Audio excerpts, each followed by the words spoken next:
Every major video AI company has either shut down, pivoted, or gone silent in the last 18 months, and the industry is pretending it never happened.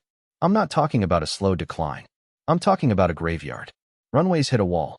Synthesia pivoted hard away from video generation. Pika disappeared from the headlines.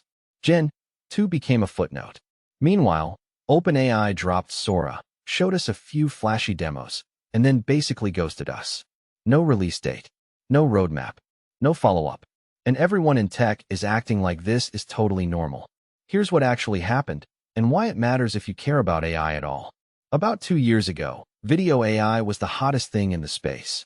Every venture capitalist was convinced that AI video generation was the next trillion-dollar frontier. We saw these demos, these impossibly smooth, photorealistic videos generated from text prompts, and it felt inevitable. Like, this was going to replace video editors, replace filmmakers, replace entire production pipelines. The hype was nuclear. But there's a massive gap between a demo in a controlled lab and a product that actually works at scale. And that gap is where video AI crashed. Let me break down what went wrong. First, the technical wall. Video generation is exponentially harder than image generation. When you generate an image, you're solving one problem at one moment in time. When you generate video, you're solving that problem 24, 30, sometimes 60 times per second, and every frame has to be physically consistent with every other frame. The character's hand can't teleport. The light can't flicker randomly. The physics have to hold up. That's not just harder. It's a completely different category of hard. The compute costs are also insane. To generate even 10 seconds of video at decent quality, you need massive GPU clusters running for hours. That's not scalable for consumers. It's barely scalable for enterprises. And the companies that built these models realized pretty quickly that they couldn't make money on it. The cost to generate video was higher than what people would pay for it. Second, the consistency problem. Early video AI models had this weird property where they'd work great on simple prompts, a cat walking. But the moment you asked for anything with narrative complexity or specific details, it would fall apart. You'd get a video where the cat's face morphs into something else halfway through, or the background changes for no reason, or the motion becomes this uncanny, glitchy thing that doesn't look like real physics. Companies like Runway and Pika spent a year trying to fix this. They released new versions. They iterated.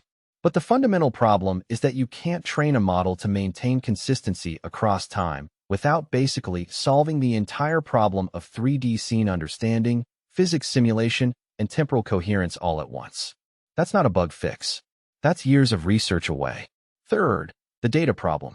All of these models were trained on internet video, YouTube, TikTok, whatever they could scrape. But internet video is messy, inconsistent, and often low quality. And there are massive copyright issues. Every major video AI company is now dealing with lawsuits from studios and creators. Synthesia's pivoting toward enterprise video because at least there you can get consent. Runway's licensing deals with Getty Images. But that shrinks the addressable market dramatically. Fourth, and this is the one that killed the hype, the quality ceiling. We hit it faster than anyone expected. The best video AI models out there can generate maybe 5 to 10 seconds of video that looks genuinely realistic. Beyond that, the artifacts pile up. The uncanny valley kicks in hard.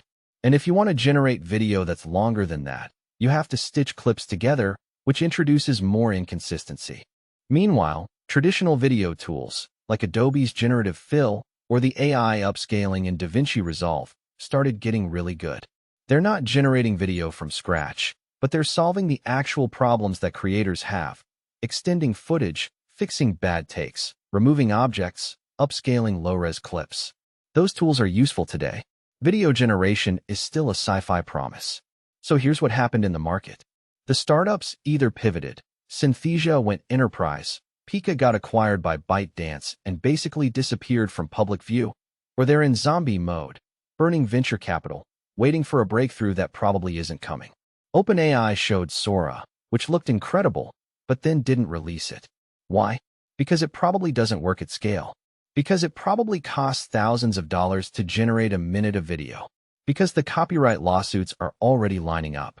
They're in a holding pattern, waiting to see if the tech matures, or if the regulatory environment changes, or if some other company cracks the problem.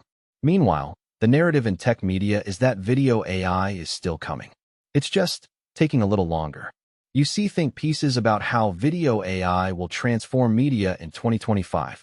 You see venture capitalists still pitching video AI startups. But if you actually look at what these companies are shipping, it's not video generation anymore. It's video tools with some AI sprinkled in. It's incremental. It's boring. It's not the revolution we were promised. And here's the part that really matters. Nobody wants to admit this failed. Investors don't want to admit they backed the wrong horse.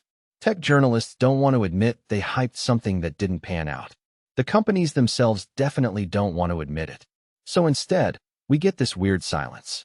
The hype just evaporates. The conversation moves on to the next thing, whether that's AI agents or reasoning models or whatever, and video AI becomes this embarrassing thing nobody talks about. But this pattern is important to recognize because it's happening over and over in AI right now.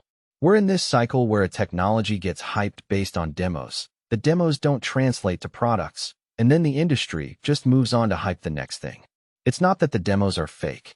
It's that there's a massive gap between we can do this in a controlled lab and we can do this reliably at scale for a price people will pay. So what actually happened to video AI? It didn't die. It just got stuck. It's real technology that works in narrow conditions. But it's not the world-changing, industry-disrupting thing we were told it would be. And the industry would rather talk about something else than admit that. If you want to actually keep up with AI without the hype cycle, if you want to understand what's real and what's vaporware, subscribe. I break down these patterns every few days, and honestly, it's the only way to not get fooled by the next wave of AI marketing.